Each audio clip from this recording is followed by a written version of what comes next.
오늘 하나님의 말씀은 히브리서 7장 11절 12절 말씀입니다. 함께 우리가 읽어보도록 하겠습니다.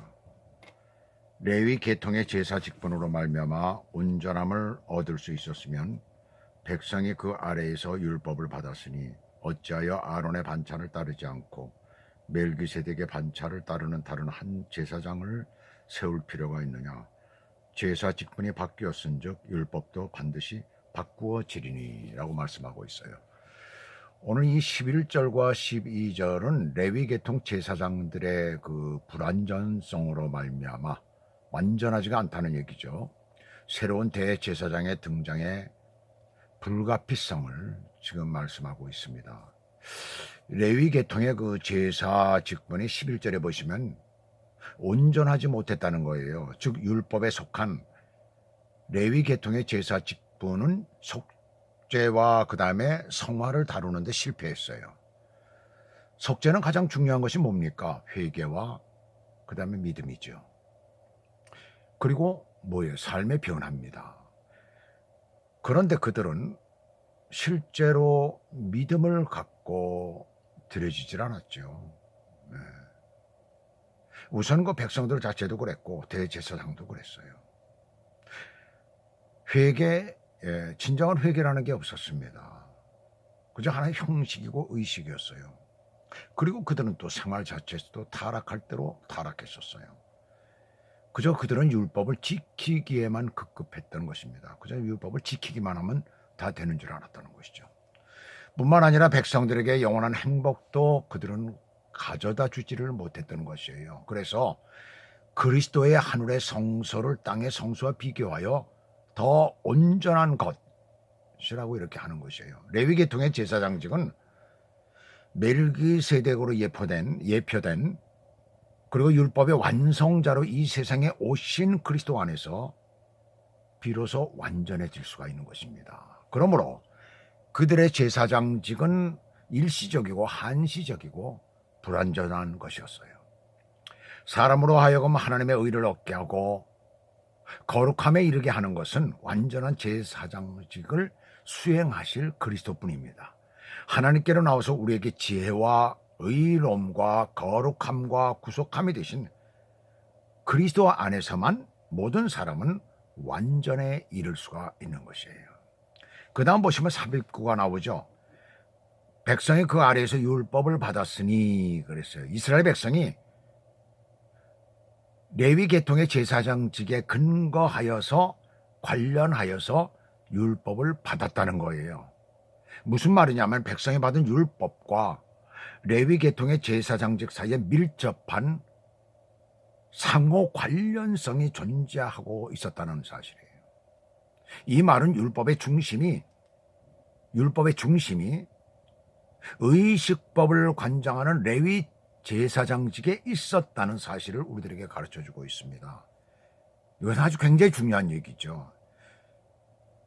이런 상호 연관된 그런 연관성은 그 제사 직분이 바뀔 때 율법도 반드시 바뀔 것을 암시하고 있는 것입니다. 그들이 만약 온전하였다면 어찌하여서 멜기세덱의 반차를 쫓는 새로운 제사장을 다시 세울 수가 있겠어요? 레위 계통의 제사 직분의 온전함이 없기 때문에 멜기세덱의 반차를 쫓는, 그러니까 레위 계통이 아닌 율법에 근거한 것이 아닌 멜기세덱의 반차를 쫓는 그런 다른 한 제사장을 세워야만 했다는 것입니다. 그래서 12절에 보시면 제사 직분이 바뀌었은즉, 바뀌었다는 말은 옮기다는 뜻과 폐지하자는 뜻을 가지고 있어요.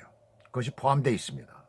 그래서 본서 기자는 이 단어를 생각하여서 하나님께서 레위 계통의 제사장직을 폐하였음을 여기서 나타낸 것이에요. 하나님께서는 아론의 반차를 지나쳐 영원히 무시하고, 그것을 영원히 무시해버린 거예요. 아론 계통의 그 대제사장을. 그리고 그의 아들을 위한 또 다른 종류의 제사장 직분을 선택하신 것이에요. 완전한 것이 오실 때에 불완전한 것들은 존재 가치를 상실하게 됩니다. 멜기세덱의 반차를 쫓는 영원한 대제사장이신 그리스도의 오심으로 레위 계통의 제사장직은 폐지되었어요. 예수님께서 십자가 못 박히실 때 마태복음 27장에서 성소의 휘장이 찢어졌고, 그 다음에 AD 70년 예수님 탄생 이후를 말하죠. AD 70년에는 예루살렘 성전이 완전히 붕괴되어 버리죠. 그리고 레위 계통의 제사장들은 그 자취를 감춰버리고 말았습니다. 율법의 완성자인 예수 그리스도와 그 등장과 함께 더 이상 율법의 근거를 둔 레위 계통의 제사장들은 필요가 없게 되는 것입니다. 율법은 예수 그리스도가 오심으로 완성된 것이에요. 그래서 더 이상 율법을 지킬 의무가 없다는 것입니다. 지킬 필요가 또한 없어졌다는 것이에요. 그리고 거기에 근거를 둔 레위 계통의 제사장직은 더 이상 필요가 없게 된 것이에요. 그래서 우리 그리스도인들이 드리는 것은 제사가 아닙니다. 좀 우리가 기도할 때나 이런 때 목사님들도 그렇고 많이 제사다라는 말을 사용하고 있는데, 로마서에 그 말이 좀 나온다고 해가지고 그렇게 얘기를 하는데, 그건 로마서 그 부분을 잘못 이해하고 있기 때문에 그렇습니다. 그런 말을 한 것이 아니, 제사를 드리기 때문에 그렇게 말한 것이 아닙니다. 제사는 더 이상 없어진 것이에요. 이제 예수 그리스도를 믿는 모든 사람은 베드로전서 2장 9절에서 말씀하신 것 같이 왕 같은 제사장이라는 새로운 지위를 얻게 된 것입니다. 그래서 베드로전서 2장 9절을 제가 한번 읽어드리도록 하겠습니다.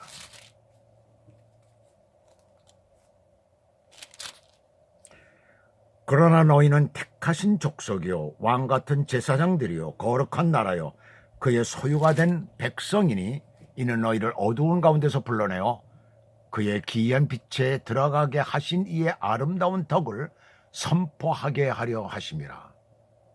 너희가 전에는 백성이 아니더니 이제는 하나님의 백성이요 전에는 긍휼을 얻지 못하였더니 이제는 긍휼을 얻은 자니라. 아멘. 놀라운 일이죠. 우리 한 사람 한 사람이 왕 같은 대제사장이랍니다. 왕 같은 우리가 제사장이에요. 그래서 하나님 앞에 우리가 직접 나아가는 것입니다.